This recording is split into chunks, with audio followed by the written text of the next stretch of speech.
Welcome to weekend with journalist Sai. ఈ వారం ప్రధానంగా అసెంబ్లీ సమావేశాలు, అలాగే మండలిలో జరిగిన రచ్చ, బడ్జెట్ సమావేశాలు, బడ్జెట్ ఎలా ఉండబోతోంది అనే ఒక క్యూరియాసిటీకి శుభంకాడి పలికారు. అలాగే జగన్మోహన్ రెడ్డి ప్రతిపక్షం అసెంబ్లీకి వెళ్తారా లేదా అనేది ముందే ఆయన క్లారిటీ ఇచ్చేశారు. వెళ్లకుండా ఎలా నడుపుతారు అనేది బయట నుంచి చూశారు. మరొక కీలక అంశం, రఘురామ కృష్ణరాజు గారికి ఉపసభాపతి, డిప్యూటీ స్పీకర్ పదవి దక్కింది. ముందు నుంచి అనుకున్నది, కాస్తంత ఆలస్యమైన ముందుగా అనుకున్న దానికి ప్రాధాన్యత ఇవ్వడం. అలాగే సోషల్ మీడియా హడావుడు కూడా ఈ వారం బాగా నడిచింది. ఎవరిని అరెస్ట్ చేస్తారు, కొన్ని యూట్యూబ్ ఛానల్ కానీ వైఎస్ఆర్సీపీ సోషల్ మీడియాకి సపోర్ట్ చేశారు, కొంచెం కీలక కంటెంట్ వరా రవీంద్ర రెడ్డి ద్వారా అందించారు. ఈ హడావుడు మొత్తం వీటన్నిటి మీద చర్చించే ప్రయత్నం చేద్దాం వాళ్ళ వీకెండ్ జర్నలిస్ట్ స్థాయిలో. సార్, ముందు బడ్జెట్ గురించి మాట్లాడుకుంటే ఒక కన్ఫ్యూజన్తో క్లోజ్ చేశారా, లేదంటే తెలుగుదేశం పార్టీ అనుకున్నట్టు 4 నెలల బడ్జెట్టే కాబట్టి ఇంతనే కేటాయించి పథకాలను లేదంటే కొన్ని వాళ్ళు అమలు చేయబోయే హామీలు క్లారిటీ వస్తుంది అనుకుంటే వాంటెడ్లీ అవి పక్కన పెట్టారా?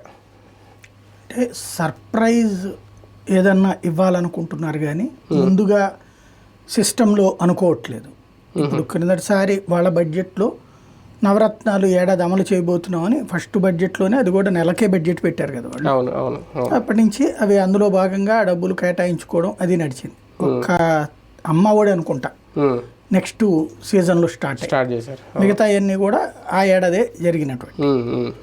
అయితే అప్పటికేంటంటే అసలు ఒక సిస్టమ్ లేదు, డేటా లేదు ప్రభుత్వం దగ్గర. ప్రతి ఇంటి డేటా ఎక్కడ ఉందని, సచివాలయం, ఒక వాలంటీర్ సిస్టము, ఇవన్నీ పెట్టుకురావడానికి. ఇవాళ అయితే డేటా అంతా క్లియర్గా ఉంది, ఏంటి అనేది సచివాలయాల దగ్గర పూర్తి డేటా ఉంది. కానీ అది వైసీపీ డేటా, దీన్ని వాళ్ళు యాక్సెప్ట్ చేయరు. అంటే పార్టీ కాదు కదా, అది ప్రభుత్వపు డేటా. అదే వైసీపీ ప్రభుత్వ డేటా కింద ఏముంది, కావాలని నువ్వు యాడ్ చేసుకోవాలి. ఎవడైనా ఇప్పుడు జనాభా లెక్కలు మోడీ చేశాడు కాబట్టి కాంగ్రెస్కి పడదు, నేను మళ్ళీ చేస్తాను అనుకుంటే ఏం ప్రయోజనం? అంటే వైసీపీ సానుభూతి పనులకి ఎక్కువ మందికి పింఛన్ ఇచ్చేసారని కదా ఇప్పుడు వీళ్ళు చెప్తున్నారు. పింఛన్ ఇవ్వడం అనేది ప్రభుత్వం యొక్క విధాన నిర్ణయం, అంతే తప్పించి డేటా ప్రభుత్వ విధాన నిర్ణయం కాదు కదా.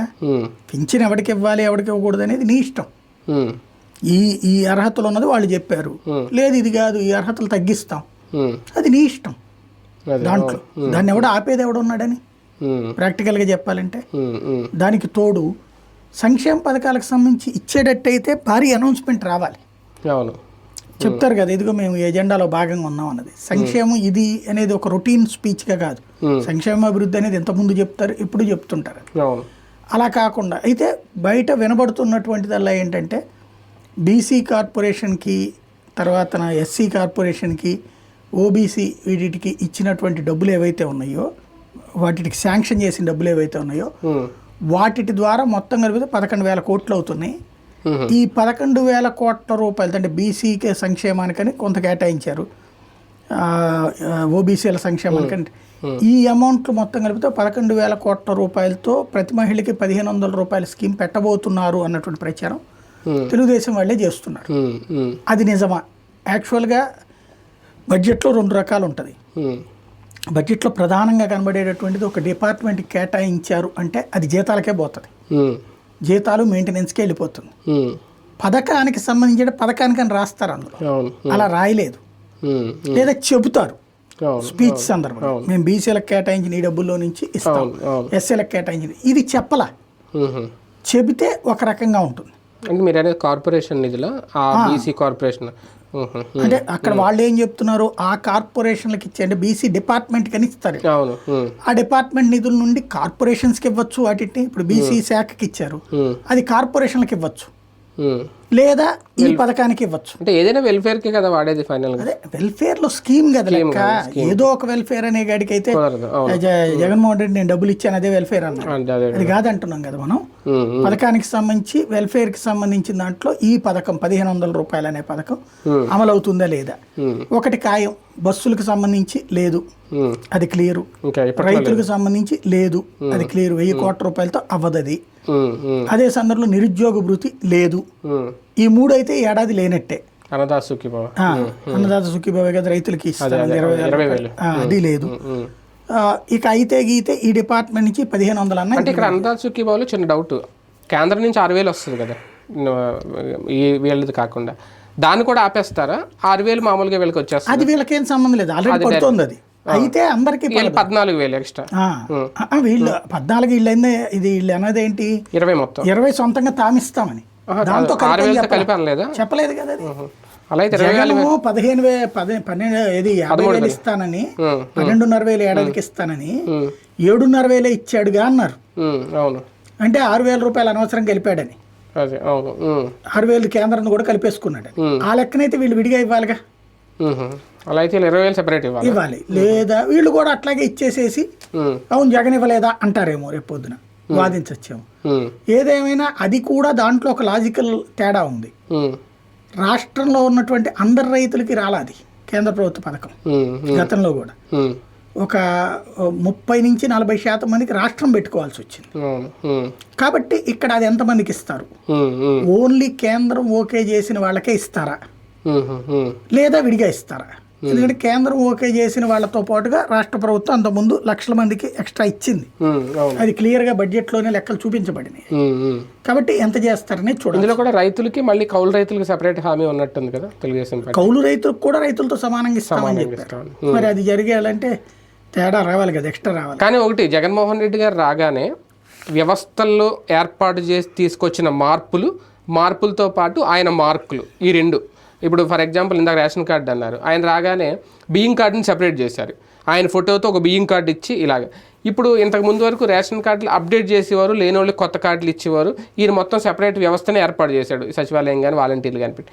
ఇప్పుడు ఇలా లేట్ చేయడానికి కారణం అదేనా? మళ్ళీ ఆ కార్డులు మార్చేసి రేషన్ కార్డు దగ్గర నుంచే మార్పు తీసుకురావాలా? ఆయన మార్కు చెరిపేసి వీళ్ళ మార్కు పెట్టుకోవడానికి ఈ తతంగం అంతా ఈ ల్యాగ్ అవుతుంది. దానికి దీనికి సంబంధం లేదు.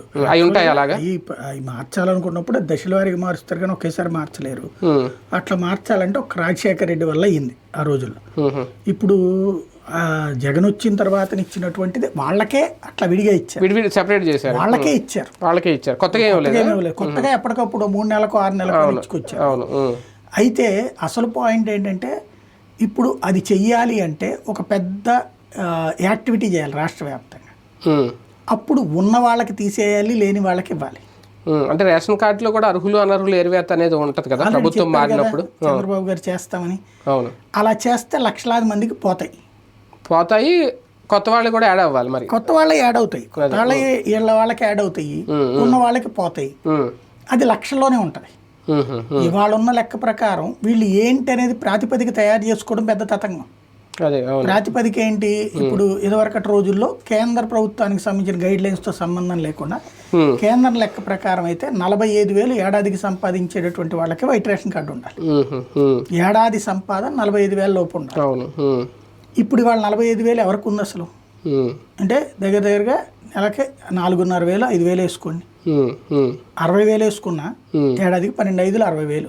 45 అంటే 45 అంటే 3,900 3,000 మొత్తం 4,000 వేసుకోండి. పోయి 12 48 కాబట్టి 45,000 లెక్క. అయితే తర్వాత కాలంలో 2 లక్షల వాళ్ళకు కూడా అలౌ చేశారు. ఇప్పుడు 2 లక్షల వరకు అన్నప్పుడు ఇందులో ఇప్పుడు ఉన్నటువంటి రేషన్ కార్డుల్లో అంటే 45,000 ప్రాతిపదిక అయితేనేమో ఇప్పుడున్న రేషన్ కార్డుల్లో 10% మంది అర్హులవుతారు. అదే 2 లక్షల రూపాయల లెక్కనైతేనేమో 30% అర్హులవుతారు. అదే 3.5 లక్షలు 4 లక్షలు అంటున్నారు, అదైతే 50% అవుతారు. 8 లక్షల వాళ్ళకి కూడా ఆరోగ్యశ్రీ ఇస్తున్నారు, ఆయుష్మాన్ భారత్. ఆ లెక్కన ప్రాతిపదిక తీసుకుంటే గనక 85% అర్హులవుతారు. ఇది ఇక్కడ ఉన్న తేడా. ఇది డిసైడ్ చేసుకోవాల్సింది ప్రభుత్వం ఒక విధానపరమైన నిర్ణయం తీసుకోవాలి. ఇప్పుడు ప్రస్తుతం ప్రజల అభిప్రాయం అబ్జర్వ్ చేస్తున్నారు, ప్రతి నెల పింఛన్లకు సంబంధించి అన్ని దాంట్లో సిస్టమ్ను బట్టి రేపు పొద్దున ఆలోచించవచ్చు. బడ్జెట్ లెక్కలు తేలలేదా, లేదంటే బడ్జెట్ ఇంకా రాష్ట్ర బడ్జెట్ అంత మిగుల్లో లేదా? ఎందుకు ఫస్ట్ బడ్జెట్లో కొన్ని పక్కన పెట్టడానికి కారణం అదే అనేది. అంటే వాళ్ళ దగ్గర చెయ్యాలి అనేటటువంటి ఆలోచన ఉండాలి కదా. బడ్జెట్కి సంబంధించిన డబ్బులు కొరత అయితే కనుక జగన్మోహన్ రెడ్డి మరి డబ్బులు అంటే ప్రతిదానికి గత ప్రభుత్వ హయాంలో చేసిన అప్పులు లింక్ పెడుతున్నారు కదా. ఇప్పుడు పవర్ పాయింట్ ప్రజెంటేషన్లో చూపించిన అప్పుల లింక్ చంద్రబాబు నాయుడు గవర్నమెంట్ టైంలో దాన్ని జగన్ కూడా లెక్కలే చూపెట్టాడు కదా. జనానికి అది అనవసరం కదా. అప్పులు ఎవరు చేయకుండా ఉన్నారు? కాంగ్రెస్ టైంలో చేయలేదా? రాష్ట్ర విభజన టైం అప్పుతోనే ప్రారంభమయ్యాం కదా, మనం మైనస్తోనే ప్రారంభమయ్యాం కదా. చంద్రబాబు టైంలో కూడా అప్పు నడిచింది కదా. 4.5 లక్షల కోట్ల దాకా వచ్చింది కదా అప్పు. అప్పుడు 1,50,000 కోట్లతో బిగినాయి, 4.5 దాకా వచ్చాడు ఆయన. వీళ్ళు ఇప్పుడు 7.5 దాకా వచ్చినట్టున్నారు. ఇంకా దాంట్లో ఏం లెక్క చూపెడతారు? బేసిక్గా. ఇక మిగతాది కార్పొరేషన్ అన్ని కలిపిన లెక్క ఇది. ఇక దాని ప్రాతిపదికన అప్పుల కోసం ఇవ్వలేదంటే అప్పుడు చంద్రబాబు టైంలో దాన్ని జగన్ కూడా ఇవ్వకూడదు కదా, వంక చెప్పుకోవాలి కదా. అది జనం వంక కింద చూస్తారు తప్పించి మిగతా చోట పోనీ అదే నిజం అనుకుందాం. ఇచ్చింది ఎప్పుడు అంటే కాగు లెక్కలు కూడా చూపిస్తున్నారు కదా, అది కాగు ఎప్పుడు ఉంటుంది, అప్పుడు లేదండి కాగు. రెండోది వీళ్ళు చెప్పినటువంటిది అప్పుడు ఏమని చెప్పారు, 14.5 లక్షల కోట్ల అప్పు అని చెప్పారు. ఏ టైంలో హామీలు ఇచ్చేటప్పుడు ఓ పక్కన 14.5 లక్షల కోట్ల అప్పని విమర్శిస్తూ ఈ మాట చెప్పారు. ఏది అప్పట్లాగా 14.5 లక్షల కోట్లు అప్పు చేసేసాడు జగన్మోహన్ రెడ్డి అనే పేరు చెప్తూ రెండో పక్కన మేము వచ్చి సూపర్ 6 ఇస్తామన్నారు. ఇప్పుడు అది కాదని తేలిందిగా, 7 లక్షల కోట్ల దగ్గర తేలిందిగా. తేలి కూడా మళ్ళీ ఎట్లాగా ఇది అక్కడ చర్చ అనమాట. బడ్జెట్ ఒక రకంగా దీన్ని అంచనా వేయడానికి ఇది సామాన్యుడి బడ్జెట్ అనో లేదంటే తెలుగుదేశం పార్టీ బడ్జెట్ అనో వైసీపీ వ్యతిరేక బడ్జెట్ అనో రాజకీయంగా చూడొచ్చా? దీంట్లో వాస్తవంగా ఒక్కొక్క బడ్జెట్ ఒక్కొక్క రకంగా ఉంటుంది. మార్క్ ఇది చంద్రబాబు మార్క్ అని వేసుకోవడానికి తగ్గట్టుగా అయితే లేదు. అదే మార్క్ జగన్ మార్క్ అని చూపించే ప్రయత్నం చేశారు. అవును, అది ఒక రకంగా చెప్పాలంటే బడ్జెట్ నిస్సారంగా ఉంది, దానికి కారణం జగన్ అని తోసేటటువంటి ప్రయత్నంలో నడిచింది. అంతే తప్పించి నిజంగా ప్రజల ఆకాంక్షలకు అనుగుణంగా ఉందంటే సందేహం. కీలక బిల్లులు ప్రవేశపెట్టడం అంటే ఈ సెషన్స్లో ఏ బిల్లులు కీలకం అని అనుకోవాలి మొన్న పెట్టిన వాటిలో? అంటే ప్రస్తుతం సెషన్ అంతా నడుస్తూ ఉంటుంది కాబట్టి దాంట్లో బిల్లుల కంటే కూడా ఇప్పుడు డెసిషన్ ఇది అద్భుతమైనటువంటి నిర్ణయం, ఇది అనర్థదాయకమైన నిర్ణయం అని చెప్పడానికి ఏమీ లేదు. అంటే కొన్ని చట్టాలు కూడా తీసుకొచ్చారు కదా, భూ ఆక్రమణ ఎంటర్ చేశారు అంతే. తర్వాత తీర్మానం అయ్యేటప్పటికి ఇంకా టైం పడుతుంది, 22 దాకా ఉంది కదా, చివరిలో చేస్తారని ఆమోదం పొందుతాయి కదా. భూ సంస్కరణలు ఇవన్నీ కామన్, 14 ఏళ్ళకి జైలు శిక్షలు, అదే అవన్నీ దాన్ని ఏమంటామంటే మనం శాఖాపరమైన సహజ సిద్ధమైన వ్యవహారాలు. అందులో ప్రత్యేకించి చెప్పుకోవడానికి లేదు, అలాగని చెప్పుకోకుండా ఉండడానికి లేదు. నెక్స్ట్ జరిగే బడ్జెట్ సమావేశాలకి ఇవన్నీ వచ్చేస్తాయనా వీళ్ళ ఉద్దేశం? ఇప్పుడు నడుస్తూనే ఉంటుంది బడ్జెట్లో. మనం బాధ్యతాయుత తత్వం ఎప్పుడో చచ్చిపోయింది. అసెంబ్లీనే మనం ఒక సిస్టమేటిక్గా వెళ్ళట్లేదు. మంచి చెడు అనేది విశ్లేషించుకునేటటువంటి పరిస్థితుల్లో ఏం లేవు. రాజకీయ ఉపన్యాసాల వేదికలు అవుతున్నాయి తప్పించి వాస్తవానికి దగ్గరలో అయితే లేవు. వీళ్ళు చెప్పుకోవడానికి 3 నెలల్లో అన్నా క్యాంటీన్, ఇప్పుడు మొన్న ప్రవేశపెట్టిన గ్యాస్కి సంబంధించి ఇవే కొన్ని కీలకం. పింఛనంటే ముందే ఇచ్చేశారు, కానీ చాలామంది ఎదురు చూస్తున్నది మహిళా శక్తి. ఇప్పటికీ నిన్న కూడా జగన్మోహన్ రెడ్డి గారు లేదంటే వైసీపీ ఎత్తి చూపిస్తున్నది నీకు 1500 నీకు 1500 ఇవి. అవి అమలు చేసే విషయంలో ఇంకా అంటే టైం తీసుకున్నట్టుగా కనిపిస్తోందా? లేదంటే మొన్న ఆయన అన్నారు పార్థసారథి గారు, మహిళలకు సంబంధించి కేటాయించిన దాంట్లోంచి వస్తాయి ఆ 2 పథకాలు రేపు మాపు అమలు చేస్తాం, ఆ ఉచిత బస్సును ఆ 2 అనేది ఈ బడ్జెట్ సరిపోద్దా? అదే ఆయన అభిప్రాయం అని చెప్పారు. ప్రభుత్వం ఏం చేస్తానే చూస్తాం అంటే వివరంగా అయితే ప్రభుత్వం చెప్పలేదు, పయ్యావుల కేశవ్ గారు కానీ ఎవరు చెప్పలేదు, వీళ్ళు అనుకోవడమే. అదే కదా, కాబట్టి అది చెప్పేదలుచుకుంటే అంత పెద్దదైనట్టు అయితే అసెంబ్లీలో చెప్తారు కదా బడ్జెట్ స్పీచ్ సందర్భంగా. అవును, అంతకుముందు వాళ్ళు చెప్పుకున్నారు కదా నవరత్నాల్లో, ఇట్లా అమ్మఒడి కింద మేము ఇంత కేటాయించాం, ఇంతమంది పిల్లలకి ఇస్తాం, విద్యాదీవెన కింద ఇంతమంది పిల్లలకి ఇస్తాం, ఇంత బడ్జెట్ అవుతుంది, అట్లాగే అదేది ఇంకా రకరకాలు ఉన్నాయి కదా పథకాలు, వాటన్నిటికీ అధికారికంగా చెప్పారు కదా బడ్జెట్ స్పీచ్లోనే చెప్పారు. అప్పుడు ఇవి దీనికి ఇవ్వబోతున్నాం, ఇవి దీనికి ఇవ్వబోతున్నాం అన్నట్టు ఆ రోజునే చెప్పారు. వీళ్ళు కూడా చెప్తారు కదా. కాకపోతే ఇందాక నేను చెప్పినట్టు మీరు అన్నది కూడా అదే, ఇప్పుడు పార్థసారథి గారు అన్నట్టు ఇందులో నుంచి ఇస్తారని. యాక్చువల్గా ఆ లెక్కనైతే కనుక మనకి రాష్ట్రం మొత్తం మీద 80 లక్షల నుండి 1 కోటి మంది ఉన్నారు. 18 ఏళ్ళు దాటినటువంటి వాళ్ళు. 1 కోటి వేసుకుంటే 1 కోటి ఇంటూ 1500 కోట్లు కావాలి. మరి అంత బడ్జెట్ లేదు ఇక్కడ, 1100 ఉంది. మళ్ళీ అది అందులో ఆ జీతాలు అవి కూడా ఉంటాయి. కాబట్టి అప్పుడు ఇంకొక విధానం తీసుకురావాలి.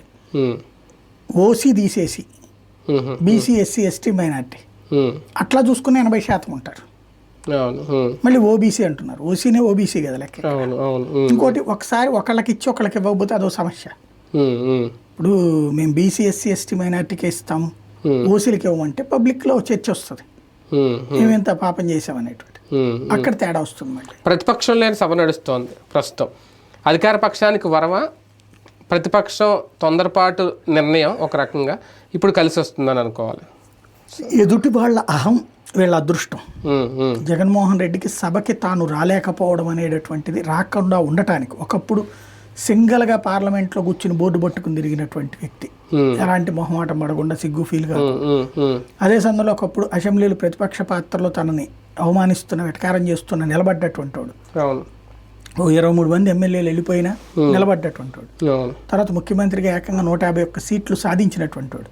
ఇవాళకి కూడా అదే రికార్డు కదా. ఇప్పుడు కూటమిగా 164 కానీ 151 అయితే ఏ పార్టీకి ఇండివిజువల్గా రాలేదు కదా. అలాంటి స్థాయి సంపాదించినటువంటి వ్యక్తి ఇవాళ ఆ పరిస్థితిలో చివరికి ప్రతిపక్ష హోదా కూడా లేనటువంటి స్టేజ్కి వచ్చినప్పుడు ప్రజల్ని కన్విన్స్ చేయడం మానేసి తను కన్విన్స్ అయ్యి అదే కన్విన్స్ చేయాలన్నటువంటి ప్రయత్నం చేయటం ఎంతవరకు రైట్? హోదా కావాలి అని పట్టుపట్టడం, దాన్నే కారణంగా ఒక సాకుగా కారణాన్ని కూడా చూపించడం ప్రజలు యాక్సెప్ట్ చేయదగ్గదేనా? అంటే హోదా అదే కదా అనేది. ఇప్పుడు పబ్లిక్ అయితే అతను సభలో కూర్చోవాలి, అతను నిజంగా అవమానించారు, పబ్లిక్ కెన్ వాచ్, చూశాక అప్పుడు ఇదిగో నన్ను మాట్లాడనివ్వట్లేదు కాబట్టి నేను బాయ్కాట్ చేస్తున్నానంటే ఒక అర్థం ఉంది, నన్ను ఇట్లా అవమానించారు కాబట్టి వెళ్తున్నానంటే ఒక అర్థం ఉంది. చంద్రబాబు గారు లాంటి నిలబడ్డాడుగా, వీళ్ళు ఎన్ని అవహేళన చేసినా దాంతో కంపేర్ చేసినప్పుడు ఇతను ఫెయిల్యూర్ కనబడుతుంది. అక్కడ సభకి రాలేకపోవడం అనేది ఒక ఫెయిల్యూర్ అవుతుంది, సక్సెస్ ఏం కాదు. ఒక రకంగా తెలుగుదేశం పార్టీ వాళ్ళు విమర్శిస్తున్నారు, అనిత అడుగుతున్నారు, మొన్న ఆయన కూడా స్పీకర్ గారు కూడా అసలు మీ కూడా రమ్మనండి అన్నారు. ప్రశ్నోత్తరాల సమయాన్ని ఉన్న సమయాన్ని కాపాడుకోవడంలో ఒక రకంగా రాజ్యాంగ విరుద్ధంగా వ్యవహరిస్తుంది వైసీపీ అని అనుకోవచ్చు. రాజ్యాంగానికి దీనికి సంబంధం లేదు, ఇది రాజకీయ విరుద్ధం. అంటే ఒక శాసనసభ్యులు సభకు వెళ్లకుండా ఉండడం అనేది రాజ్యాంగ విరుద్ధం కాదు. రాజ్యాంగానికి ఏం సంబంధం ఉంది అందులో? రాజ్యాంగం ప్రకారం శాసనసభకి ఎన్నికవ్వమన్నారు, అయ్యారు, పార్టిసిపేట్ చేయడం అదంతా కూడా. ఇప్పుడు బాయ్కాట్ చేయడం మరి రాజ్యాంగంలో బాయ్కాట్ అంటే ఓకే, అది సభకి వెళ్ళిన తర్వాత జరిగేది కదా. రాజ్యాంగంలో ఎవరు రాయరు కదా అది. శాసనసభ అనేటటువంటిది ఇది ఒక సభా వ్యవహారాల విధానం, సంప్రదాయానికి విరుద్ధం సభకి శాంతం బాయ్కాట్ చేయడం అనేది. అయితే గతంలో ఎన్టీ రామారావు బాయ్కాట్ చేశారు, కానీ మిగతా పార్టీ అంతా పార్టిసిపేట్ చేసింది. అప్పుడే చంద్రబాబుకి లీడ్ రోల్ అయింది. తర్వాత కాలంలో చంద్రబాబు బాయ్కాట్ చేశారు, కానీ సభలో ఎమ్మెల్యేలు పార్టిసిపేట్ చేశారు. అవును, ఇక్కడ అందులో వెళ్ళిన తర్వాత అక్కడ అవమానాలను చూపెట్టి బాయ్కాట్ చేయడం వేరు, అసలు వెళ్ళనే కూడదు అంటాం వేరు. వెళ్ళనే కూడదు అనడం పారిపోవడం, భయపడటం, అది డెమోక్రటికల్ స్పిరిట్ అయితే కాదు. అందులో తప్పు చేశారు. అంటే ఈ సమావేశాలకు ముందు బాగా హడావుడి జరిగింది, తిరుమల లడ్డూకి సంబంధించి కల్తీ నెయ్యి గురించి బాగా జరిగింది. ఇప్పుడు సభలో ఎక్కడ టాపిక్ రావట్లేదు. ఒకవేళ ప్రతిపక్షం ఉండుంటే దాని మీద ఒక వాయిదా తీర్మానం ఇచ్చుండేవారేమో, దాని మీద చర్చకు పట్టుబట్టి ఉండేవారేమో. ఇంతకుముందు టీడీపీ కూడా అలాగే కొన్ని అంశాల మీద చర్చకు పట్టుబట్టినప్పుడే కదా వీళ్ళని సస్పెండ్ చేసిన, వాయిదాలు వేసిన తమ్మినేని సీతారాం గారు చేసింది. ఇప్పుడు ఆ ఛాన్స్ లేకుండా పోయింది, వీళ్ళు కూడా ఆ ఛాన్స్ మిస్ చేసుకున్నారు. వాళ్ళు ఏదో మాట్లాడడానికి బయట నుంచొని సమాధానాలు చెప్తున్నారు, బయట ఉండి ప్రెస్ మీట్లు పెడుతున్నారు, కానీ అది కాదు కదా కోరుకునేదని. తిరుమల లడ్డూ చర్చించకూడదు, కోర్టు ఆల్రెడీ చెప్పింది కదా దీంట్లో అనవసర ప్రచారం చెయ్యొద్దని. మరి చెయ్యొద్దని నాకు ఎట్లా చేస్తారు? అంటే సభలో కూడా మాట్లాడకూడదు, ఎట్లా మాట్లాడతారు? అంటే దర్యాప్తు ఆదేశించిన సుప్రీంకోర్టు, లోకల్ కోర్టు కూడా కాదు. ఏకంగా సుప్రీంకోర్టే దాని విషయంలో క్లియర్ ఆదేశాలు ఇచ్చాక అనవసర ఆర్భాట ప్రచారం చెయ్యొద్దని చెప్పేసి వాళ్ళు ఎలా చేస్తారు? వాళ్ళు ఒక ఇన్వెస్టిగేషన్ ఏజెన్సీని వేశారు, ఆ నివేదిక ఇవ్వమన్నారు, హోంశాఖకి ఇవ్వమన్నారు. అప్పుడు ఆ నివేదిక వచ్చాక చర్చించడం వేరు, కానీ ఏమీ లేకుండా ఇప్పుడు చర్చిస్తే కోర్టు ఉల్లంఘన కిందకే వెళ్ళొస్తుంది. అంటే ప్రజల్ని ప్రభావితం చేసే అంశం అవుతుంది. అంటే శాసనసభకు కూడా అధికారం ఉండదేమో. అధికారంతో సంబంధం లేదు, అధికారం ఎప్పుడు ఉంటుంది శాసనసభ, కోర్టులతో సంబంధం లేదు. కానీ కోర్టు దృష్టిలో నెగిటివ్ అవుతుంది. చెప్పాక కూడా ఓ పక్కన మీరు ఎట్లా చేస్తారనేటువంటిది అప్పటి నుంచినే మాట్లాడట్లేదు చూడండి. అవును, అంటే బయట మాట్లాడట్లేదు, ఇంకా ఇద్దరు ఆపేశారు. ఎందుకంటే కోర్టే చెప్పింది అక్కడ భక్తుల మనోభావాలతో మీరు ఆటలాడుకోవద్దు, అదేం దర్యాప్తు చేసేదాకా మాట్లాడకండి అని చెప్పింది కదా. కోర్టు చెప్పాక ఇంకా ఎట్లా చర్చిస్తారు? అది మిగతా ఏంటారు, మిగతా టాపిక్స్ మీ చర్చలు నడుస్తూనే ఉంటాయి. వీళ్ళు పార్టిసిపేట్ చేయలేకపోవడం వీళ్ళ లోపం. అవకాశం కనీసం ఆ జూనియర్లో అయినటువంటి కొత్తగా ఎన్నికైన ఎమ్మెల్యేలన్నా పంపించుంటే వాళ్ళు నేర్చుకుంటారు, అవమానాలు పడితే రేపు పొద్దున్న తేల్చుకుంటారు, తేరుకుంటారు. చంద్రబాబు గారి కొత్త రాజకీయం అన్న కనిపించిందా అసెంబ్లీలో? పవర్ పాయింట్ ప్రజెంటేషన్లో గతంలో ఏ నాయకుల్ని వైసీపీ ప్రభుత్వం ఇబ్బంది పెట్టింది అనేది ఫోటోతో సహా వేసి చూపించడం, జగన్మోహన్ రెడ్డిని రచ్చబండ పేరుతో విమర్శించిన రఘురామకృష్ణరాజు గారికి డిప్యూటీ స్పీకర్ హోదా ఇచ్చి ఆ చైర్లో కూర్చోబెట్టడం, ఒక కొత్త రాజకీయం బాబు గారి స్ట్రాటజీ చూడొచ్చు. ఎవరు వచ్చినా ఎవరి రాజకీయ ఎత్తుగడలు అనుగుణంగానే ఉంటుంది. తమ్మినేని సీతారాంకి ఎందుకు ఇచ్చారు? ఫస్ట్ నుంచి వైసీపీలో ఉన్నోళ్ళని వదిలేసి తమ్మినేని సీతారాంకి ఎందుకు ఇచ్చారు స్పీకర్? ఇంతకు ముందు తెలుగుదేశం నుంచి వచ్చినా కూడా బీసీ సామాజిక వర్గానికి చెందిన వ్యక్తిని నేను ఇచ్చాను, అతను తెలుగుదేశాన్ని ఏదన్నా అన్నా కూడా అతను కంట్రోల్ చేస్తాడు అన్నటువంటిదే కదా ఇచ్చింది. అది దాని వెనకాల రాజకీయం ఉందిగా. బీసీ ప్లస్ టీడీపీ వాళ్ళకు కూడా నేను గౌరవిస్తున్నానని చెప్పడం. అంటే ఇక్కడ కూటమి సర్కార్గా ఉంది కాబట్టి తెలుగుదేశం పార్టీ తరపున అయ్యన్న పాత్రుడికి ఇచ్చారు కాబట్టి ఉపసభాపతి ఏ జనసేనకో ఇవ్వచ్చు, కానీ వాంటెడ్లీ ఈయనకే ఇవ్వడం, ఓకే ఆయనకి ఇవ్వడానికి నేను తప్పు పట్టట్లేదు, కానీ అక్కడ ఏ రాజకీయం జగన్నే ఖచ్చితంగా ఇద్దరిని అయ్యన్న పాత్రుడు రఘురామకృష్ణరాజు ఇద్దరి ఎంపికలో కూడా యాంటీ జగనే ఉంటాయి. అయ్యన్న పాత్రుడు అంటే మొదటి నుంచి టీడీపీలో ఉన్న వ్యక్తి, ఈయన కొత్తగా వచ్చింది, ఆయన విభేదం కదా. అవును అవును. ఇప్పుడు నేను అనేది అసలు ఆ కౌంటే లేదు. తమ్మినేని సీతారాం బయట నుంచి వచ్చిన వాడికి ఇచ్చినప్పుడు రఘురామకృష్ణరాజుకి ఇవ్వడంలో తప్పే ఉంది? అదేలే ప్రాక్టికల్ గా పార్టీ తరఫునే గెలిచారు కదా, ప్రాబ్లం ఏముంది? సమస్యల్లో ఏంటంటే దాన్ని లీడ్ ఎంతవరకు వెళ్తుంది అనేది, ఆ లీడ్ సహజంగా చర్చకు వస్తుంది అనమాట. అంటే ఆయన క్యాపబిలిటీ, ఆయన హోదా చూసే ఇచ్చారు తప్ప అందులో రాజకీయం ఏం లేదు. జగన్ దెబ్బ కొట్టడానికి మీరు వదులుకున్న వ్యక్తిని మేము ఈ హోదా ఇచ్చామని చూపించడానికి ఆ రాజకీయం ఏం లేదా? అట్లాగైతే నాకేమనిపించట్లేదు అందులో. అంటే బేసిక్గా అతన్ని క్రిటిసైజ్ చేయడమే, అంటే వీళ్ళకి గౌరవం ఇవ్వటం ప్లస్ జగన్ శత్రువుల్ని నేను తీసుకొచ్చి కూర్చోబెట్టామనేటటువంటి ఫీలింగ్. అదే అంటున్నాను. అవును, అది అయితే దానికోసమే నేను అనుకోను. వెంకటరాజుకి ఆ క్యాపబిలిటీ ఉంది. ఇక్కడ క్యాస్ట్ ఈక్వేషన్ చూశారు, అయ్యన్న పాత్రుడు బీసీ, ఇటు ఓసీ, పైన బీసీకి ఇచ్చినప్పుడు కింద ఓసీకి ఇచ్చారు. అందులో రాజులకి పదవులు లేవు పెద్దగా, కాబట్టి రాజులు కమ్యూనిటీ నుంచి ఇచ్చినట్టు కూడా ఉంది కదా. విష్ణుకుమార్ గారికి, Vishnukumar Raju BJP floor leader కదా, బీజేపీ నుంచి, బీజేపీ కదా, దీంట్లో కాదు కదా. రాజుల గురించి, రాజులకి సంబంధించినటువంటి పోర్ట్ఫోలియో మెయిన్ మంత్రిత్వ శాఖలు కాదు కదా అది ఆయనకి ఇచ్చింది. మంత్రిత్వ శాఖల్లో ఎవరున్నారని బేసిక్ గా టోటల్ క్యాబినెట్ ర్యాంక్ ఇప్పుడు ఇచ్చినట్టు. జగన్ ఏం చేశాడు, ఆయన బాపట్ల ఎమ్మెల్యే కోన రఘుపతికి ఇచ్చారు. ఎందుకని? బ్రాహ్మిన్స్ కి ఎవరికి లేదు. అట్లాగా ఇక్కడ రాజులకి అట్లాంటి ఒక అవకాశం ఇచ్చినట్టు అయింది. ఆయన కష్టానికి ఫలితం అయితే దక్కింది, పార్టీని మారినందుకు ఒక రకంగా. సోషల్ మీడియా వ్యవహారానికి వస్తే వాంటెడ్లీ టార్గెట్ అవుతున్నారు కొంతమంది అనేది, కానీ వర్రా రవీంద్రారెడ్డి లాంటి పోస్టుల ఆధారంగానో లేదంటే ఆయన వాంగ్మూలం ఆధారంగానో మొత్తం వైసీపీ సోషల్ మీడియానే ఇరుకుని పెట్టడం అనేది అంటే స్టార్ట్ అయిందా, సాధ్యం అవుతుందా? బేసిక్గా ఒకటి, ఎవరు అధికారంలో ఉంటే వాళ్ళది ప్రొసీడ్ అవ్వాలని కోరుకోవడం, ఎదుటి వాళ్ళని నాశనం చేయాలని కోరుకోవడం అనేది ఇప్పుడు డెమోక్రసీలో వచ్చిన మార్పు. ఇది మంచిదా చెడ్డదా అంటే కాలం డిసైడ్ చేయాలి. ప్రజలు దీంట్లో ఏం పట్టించుకోవట్లేదు, సోషల్ మీడియాని సీరియస్గా తీసుకుంటున్నారు, కానీ ఎదురుగుండా కనబడితే చూస్తున్నారు, లేకపోతే లేదు. మీడియాలే సర్వనాశనం అయిపోయాక ఒక ఆల్టర్నేటివ్ ప్లాట్ఫామ్ అనేటటువంటి దాని మీద నచ్చితే కనబడితే చూస్తారు, లేకపోతే లేదు. లేదు వీళ్ళ కోసం మేము పోరాడతాం అంటున్నారు జనం, లేదు కదా. కాన్సెప్ట్ ఎక్కడికి పోతుంది? డైవర్షనల్ టాక్టిక్స్కి పోతుంది. ఇప్పుడు జరుగుతున్నటువంటి దాంట్లో అరెస్టులు, ఎవరైతే అసభ్యకరమైన పోస్టులు పెట్టారో వాళ్ళని అరెస్ట్ చేయడంలో తప్పే లేదు. అదే సందర్భంలో అది వ్యక్తిగతంగా టార్గెట్ చేయడం, అంటే ఒక మనిషిని మహిళలను అవమానించడము, మార్ఫింగ్లు చేయడము, దీంట్లో కేసులు పెట్టడం వరకు ఓకే. కానీ మామూలుగా రాజకీయపరమైన అంశాల మీద, మద్యం గురించును, ఇసుక గురించును, ఇట్లాంటి పాలసీల మీద మాట్లాడిన వాళ్ళని కూడా భయపెట్టడానికి అది వాడారు అనుకో. మండలిలో కూడా నిన్న దీని మీద చర్చ వచ్చినట్టుంది కదా, సోషల్ మీడియా చేయలేదు కదా, చేయలేదు. అంటే ఈ లోపల లోకేష్ గారు ఫైర్ అవ్వడం ఇదంతా దానికి సంబంధించిందే కదా, ఇవన్నీ నడుస్తూ ఉంటాయి. ఇక ఆ సిస్టమ్ అంతా నడుస్తూ ఉంటుంది. ఇక్కడ బేసిక్గా ఒకటి, భావ ప్రకటన స్వాతంత్ర పక్క ఒకళ్ళ దగ్గర ఉండాలనుకుంటున్నారు, ఇంకోళ్ళకు ఉండకూడదని కోరుకుంటున్నారు. విమర్శించే ఒక్కొక్కళ్ళకు ఉండాలనుకుంటున్నారు, ఇంకోళ్ళకు ఉండకూడదు అనుకుంటున్నారు. అధికారంలో ఉండటం అంటే అది అహంకారం కాదు, దాన్ని ఏమంటారు, ఆభరణంగా ఉండాలి, ఒద్దికగా ఉండాలి అని వైఎస్ఆర్ కాంగ్రెస్ పార్టీకి చెప్పారు. ఇప్పుడు ఏం నడుస్తుంది? ఆనాడు వైసీపీకి ఉన్న హానికి ఇంకో 4 అడుగులు ఎక్కువ నడుస్తుంది. ఎవరెట్లా ఉండాలో మేము శాసిస్తామంటున్నారు. ఈ శాసించే క్రమంలో జీవితాలు మారిపోతాయి. అది ప్రజలు హర్షిస్తారా లేదా అనేటటువంటి దానికి ఇప్పటికిప్పుడు చేతిలో కొలమానం ఏం లేదు, ఎన్నికలే కొలమానం. కాబట్టి ఏం జరుగుతుందో చూడండి. అంటే విచ్చలవిడి ప్రచారాలు జరుగుతున్న పార్టీలు చూస్తూ ఊరుకొని వదిలేసి ఇప్పుడు గొంతు నొక్కుతున్నారు లేదంటే ఇప్పుడు భావ ప్రకటన స్వేచ్ఛ అనడం కూడా ఎంతవరకు కరెక్ట్? ఏ పార్టీ చెయ్యట్లేదు అంటున్నా నేను. అదే అంటున్నాను, అన్ని పార్టీలు వదిలేసి అంటున్నాను నేను. ఎవరికాడు అధికారంలో ఉన్నోడు అవతలని తొక్కడానికి ఆ టైంలో ఈ మాటలు మాట్లాడుతున్నారు. విచ్చలవిడిగా మహిళల గురించి మాట్లాడుతున్నటువంటి వ్యవహారం గత 5-6 ఏళ్ల నుంచి నడుస్తూనే ఉంది. దాంట్లో ఎవడన్నా వ్యక్తిగా సీరియస్గా టేకప్ చేసినోడు లోకల్గా తన చేతిలో ఉన్న పోలీసుల ద్వారా పట్టుకొచ్చి ఏడుపిచ్చినవి ఉన్నాయి.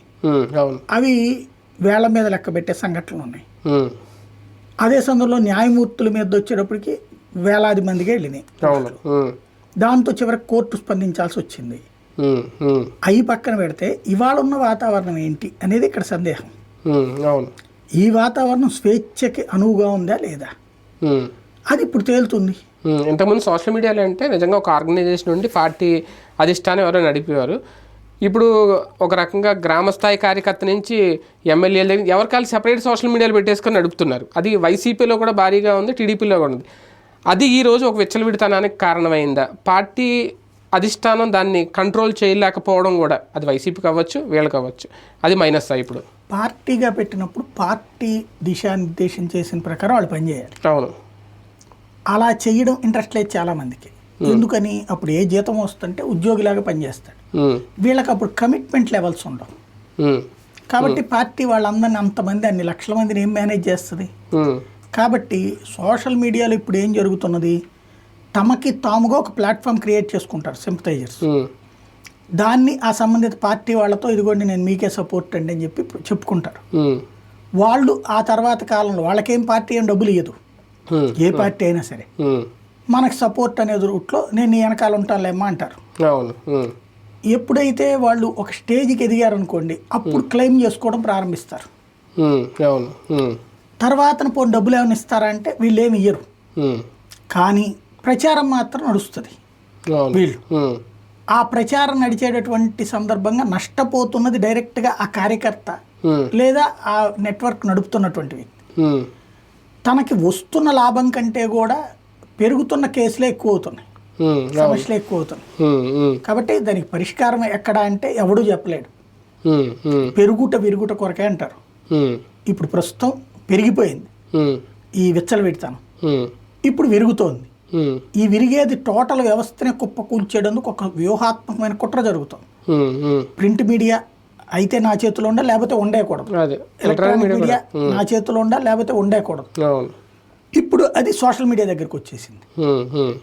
సోషల్ మీడియా మరి కంట్రోల్లో పెట్టగలుగుతారా?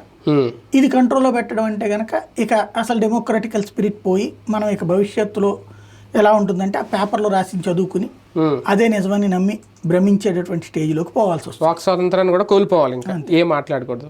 కంట్రోలింగ్ అనేది కంట్రోల్ వరకు ఆగుతుందా? అరెస్టులు కంట్రోల్ చేయగలుగుతాయా లేదంటే పార్టీకి డ్యామేజ్ తెచ్చి పెడతాయా రేపొద్దున్న ఇవి పెరిగితే? అది భవిష్యత్తులో ఆ స్వేచ్ఛను బట్టి ఆధారపడి ఉంటుంది. సోషల్ మీడియాతో అంత ఎఫెక్ట్ ఉండదా? పబ్లిక్ ఆలోచించేది వాళ్ళకి సంబంధించినంత వరకు కంటెంట్ ఏంటనేది. ఇప్పుడు వాళ్ళు కొన్ని ఫాలో అవుతున్నారు, ఆ ఫాలో అయిన వాటిని చేస్తున్నప్పుడు ఏంటి అని ఆలోచిస్తారు. లేదు దాన్ని ఇబ్బంది పెట్టారనుకోండి, ఇదిగో వీళ్ళు బాగా మితిమీరిపోయారు అనుకుంటారు. ఇప్పుడు సోషల్ మీడియాలో పోస్టుల ద్వారా మీరిపోయారని విమర్శిస్తున్న వాళ్ళే రేపు పొద్దున అసలు సోషల్ మీడియానే లేదు లేదా ఏదో ఒక పార్టీ కోసమే సోషల్ మీడియా ఉంటుంది అంటే ఇంకా విశ్వసనీయత ఏముంటుంది? అదే కదా వీళ్ళకి కోరుకుంటుంది కూడా. ఎవరికాలకు ఇప్పుడు రాజకీయ పార్టీలు సోషల్ మీడియా అవసరం ఖచ్చితంగా. సోషల్ మీడియా లేకుండా అది పాడు కాదండి. సమస్య ఏంటంటే పార్టీ పరంగా సపోర్ట్ చేయకుండా ఎవడో కష్టపడ్డదాన్ని నొక్కేస్తున్నాయి పార్టీలు. పార్టీ పరంగా వీళ్ళు నొక్కేస్తున్నారు.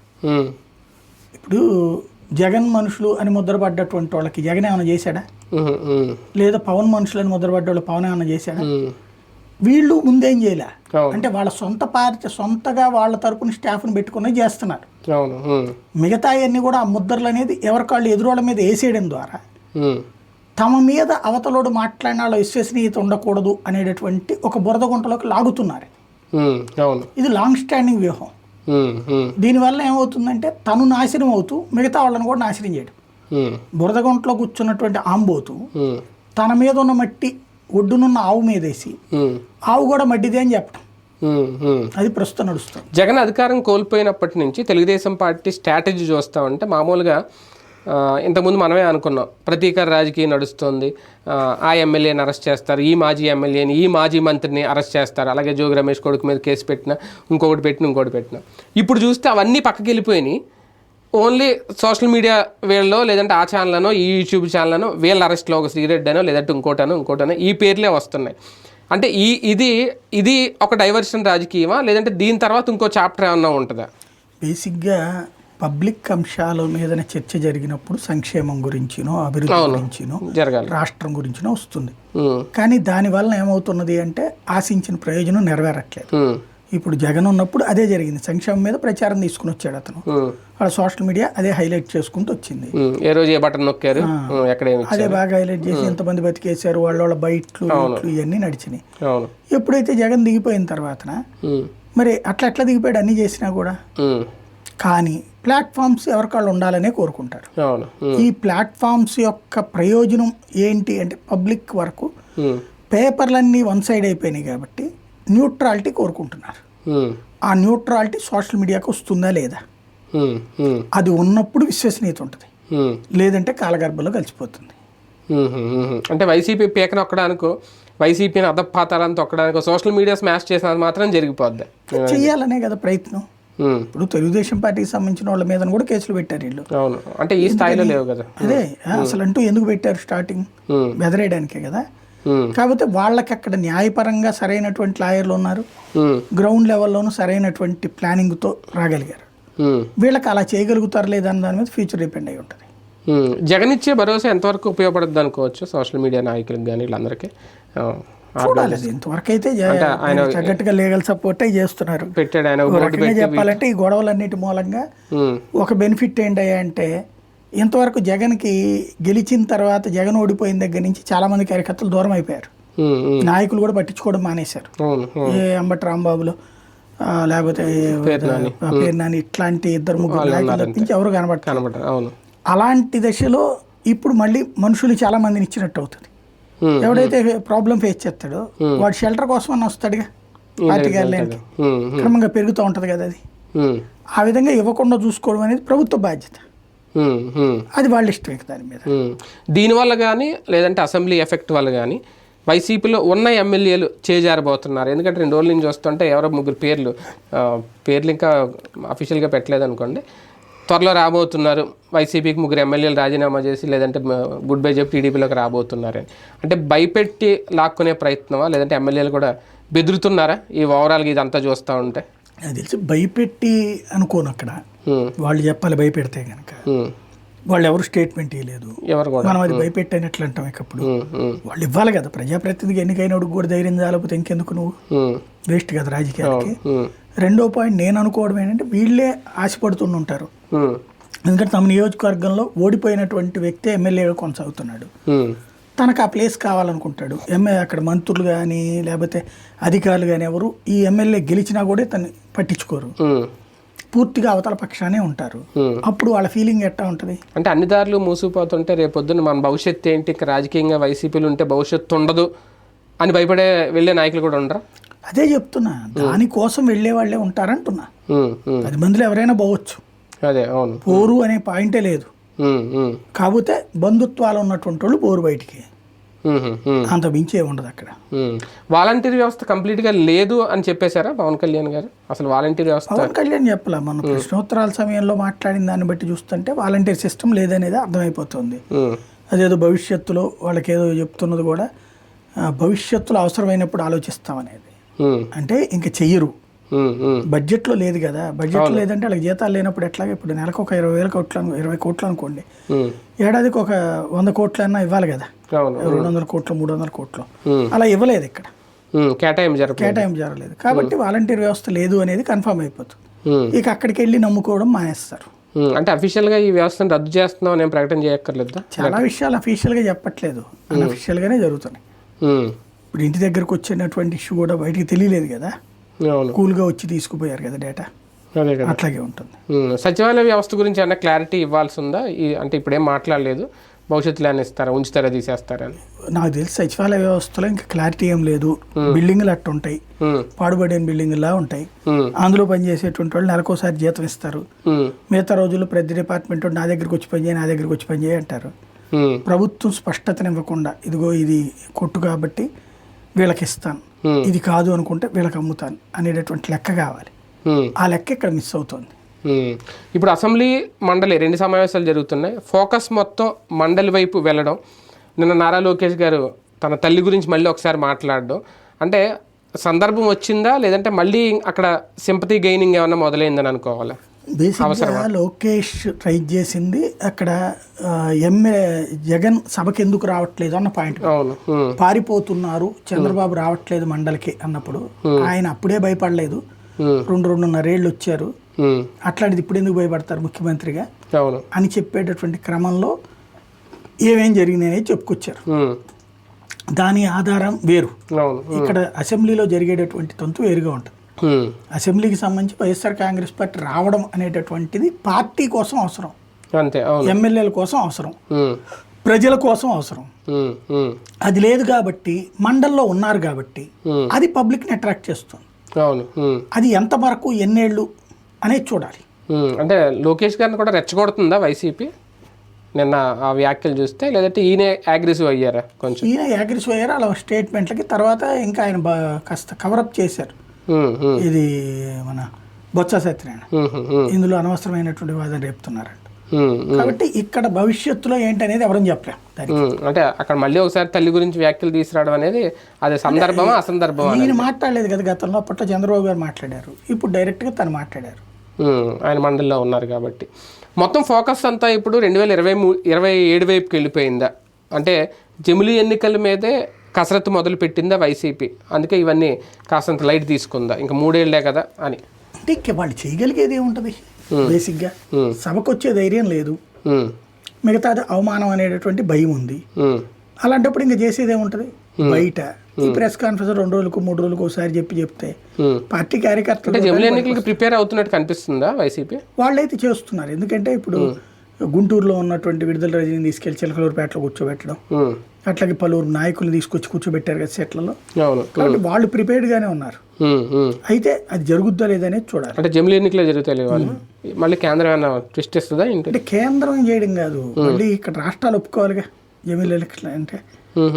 ఇప్పుడు 2/3 స్టేట్స్ ఒప్పుకోవాలి. 2/3 స్టేట్స్ కాకుండా ఇచ్చారు, అది బిల్లులో కానీ తెలియదు. అంటే లీగల్గా ఏ ప్రాబ్లం లేదు అనుకున్నట్టున్నారు కదా అనుకుంటారు.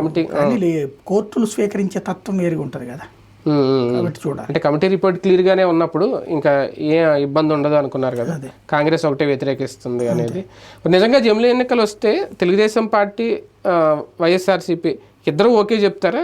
మాకు అభ్యంతరం లేదని చెప్పాలి. ఎందుకంటే తెలుగుదేశం భాగస్వామి పక్షం. అవును. జగన్ వద్దన్నాడు అనుకోండి, అంటే ఏంటి చివరికి నువ్వే తాకట్టు పెడతావా? కేంద్రం అంటే అంత భయమా? చివరికి మత్స్యకారుల ఆస్తి తీసుకెళ్ళి ఎట్లా పెడతావు, లేకపోతే వాళ్ళ ఆస్తి తీసుకెళ్ళి? అంటే గ్రాడ్యుయేట్ ఎమ్మెల్సీ ఎన్నికలు ఎప్పుడైతే ఈయన దూరం అయ్యారో తర్వాత ఈ డౌట్ కూడా రేజ్ అవుతుంది. ఒకవేళ రేపు జమిలీ ఎన్నికలను వ్యతిరేకిస్తారా, లేదంటే INDA అయితే ఏమన్నా కలుస్తారా, కలిసి వ్యతిరేకిస్తారా? ఇప్పుడే మనం ప్రిమెచ్యూర్డ్ అవుతుంది. నాకు తెలిసి అయితే INDAతో కలవడు, గుడికి అయితే వెళ్తాడు ఆయన. గుడికి మసీదుకి వెళ్ళటం అది వేరు. ఇది నెక్స్ట్ ఏంటనేది రిటర్న్ మూమెంట్లో కానీ తెలియదు మనకి. 2026లో నియోజకవర్గాల పునర్విభజన జరగాలి యాక్చువల్గా. దానికి సంబంధించి ప్రస్తుత ప్రభుత్వం కేంద్రానికి ఒక లెటర్ ఇవ్వాలి అనేది, ఆ దిశగా ఏమీ మాట్లాడట్లేదు అనేది. అంటే వీళ్ళు చేయకుండా అవుతుందో ఆటోమేటిక్గా జరుగుతుంది? ఆటోమేటిక్గా జరుగుతుంది. వాళ్ళు పంపించాలి రాష్ట్రానికి లేక. అబ్బాయిలు జనాభా సేకరణ జరగాలి అని ముందు పంపించి, జనాభా సేకరణ పూర్తయ్యాక ఆ డేటా తీసుకుని అప్పుడు వాళ్ళు చెప్తారు ఏంటది సరిహద్దులు. అప్పుడు రాష్ట్ర స్థాయి ఇది ఉంటుంది. అంటే రాష్ట్ర ప్రభుత్వం అడగాల్సిన అవసరం లేదా, విభజన టైం అవుతుంది మీరు చేయండి అని? అయిపోయింది కదా, విభజన టైం కూడా అయిపోయింది, కొత్తగా చేసేది ఏం లేదు. నియోజకవర్గాల విభజన అదేం లేదు, అయిపోయింది ఆల్రెడీ. నియోజకవర్గాల విభజన వీళ్ళు అడగక్కర్లా, కేంద్రమే చేస్తుంది. అది కేంద్రమే చేయాలి, వీళ్ళు చేసేది అయితే ఏముండదు. రైట్, చూద్దాం ఏం జరగబోతుందో. 2027 ఎన్నికలకు సంబంధించి ప్రిపేర్గా ఉన్నారా? జమిలీ ఎన్నికల మీదే మొత్తం ఫోకస్ అంతా పెట్టిందా? ప్రస్తుతం అయితే ఈ సోషల్ మీడియా అరెస్టులు, ఈ హడావుడి, ఈ రచ్చ నడుస్తుంది. దీని నుంచి ఏం జరుగుతుంది, రాజకీయాలు ఎటు నుంచి ఎటు మలుపు తిరుగుతాయి వేచి చూద్దాం. ఇది వాళ్ళ వీకెండ్ జర్నలిస్ట్.